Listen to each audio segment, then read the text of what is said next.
नमस्कार विद्यार्थी मित्रांनो, स्टडी फ्लो अपडेट्समध्ये तुम्हा सर्वांचे पुन्हा एकदा स्वागत आहे. राज्यसेवा परीक्षा 2024 दिलेल्या आणि निकालाची वाट पाहणाऱ्या सर्व विद्यार्थ्यांसाठी एक खूप मोठी बातमी समोर येत आहे. राज्यसेवा परीक्षेची SIT चौकशी करावी आणि परीक्षा पुन्हा घ्यावी अशी मागणी आता जोर धरू लागलेली आहे. नेमकं हे प्रकरण काय आहे, कशाबद्दल आहे हे आपण सविस्तर समजून घेणार आहोत. त्यामुळे चॅनलवर जर नवीन आलेला असाल तर सबस्क्राईब करा, बेल आयकॉनवर प्रेस करून ऑल नोटिफिकेशनवर क्लिक करा. आर्टिकल जर पाहिजे असतील किंवा PDF सर्क्युलर्स पाहिजे असतील तर व्हॉट्सअप टेलिग्राम ग्रुप लिंक डिस्क्रिप्शनमध्ये आहे, जॉईन करू शकता किंवा तुम्ही डिस्क्रिप्शनमधल्या पहिल्या लिंकला क्लिक करून सुद्धा रीड करू शकता. मित्रांनो, तुम्ही स्क्रीनवर पाहू शकता, बातमीचे शीर्षक आहे राज्यसेवा परीक्षा 2024ची SIT चौकशी करावी. ही मागणी ॲडव्होकेट गुणरत्न सदावर्ते, फेमस आहेत, तुम्ही TV वरती यांना नक्की पाहिलंच असेल, यांनी शुक्रवारी एका पत्रकार परिषदेत केलेले आहे. आता आपण समजून घेऊया की ही मागणी का केली जात आहे. बघा, सदावर्ते याच्या म्हणण्यानुसार MPSCने घेतलेल्या राज्यसेवा परीक्षा 2024मध्ये EWS आरक्षणाच्या अंमलबजावणीत खूप मोठी गंभीर त्रुटी झालेली आहे. यामुळे पात्र विद्यार्थ्यांना मोठा अन्याय होत आहे.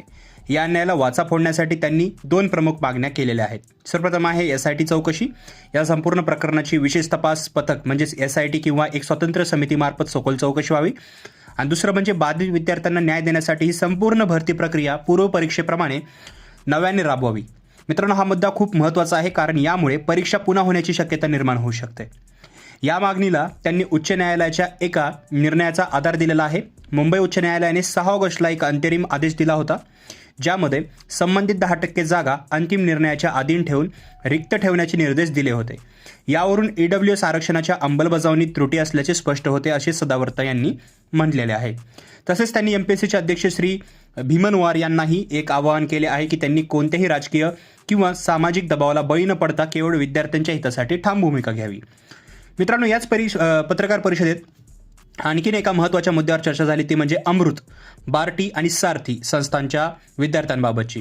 केवळ सारथीला झुकते माप देऊन चालणार नाही. अमृत आणि बार्टीच्या विद्यार्थ्यांवर होणाऱ्या अन्यायाविरोधातही आम्ही आवाज उठवू आणि गरज पडल्यास उच्च न्यायालयाचे दरवाजे ठोठावू, असा इशारा त्यांनी दिलेला आहे.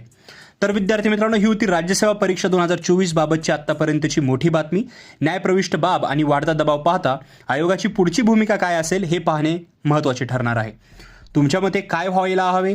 परीक्षा खरोखरच पुन्हा व्हायला हवी की प्रत्येक त्रुटी सुधारून निकाल लागावा, म्हणजे याची त्रुटी सुधारून निकाल लागावा, असं तुमचं मत जे असेल ते मला खाली कॉमेंट बॉक्समध्ये नक्की सांगा.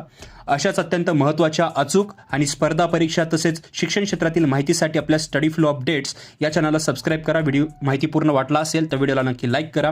तुमच्या अभ्यास करणाऱ्या मित्रांसोबत शेअर करा. तर मित्रांनो, हा व्हिडिओ पाहिल्याबद्दल धन्यवाद.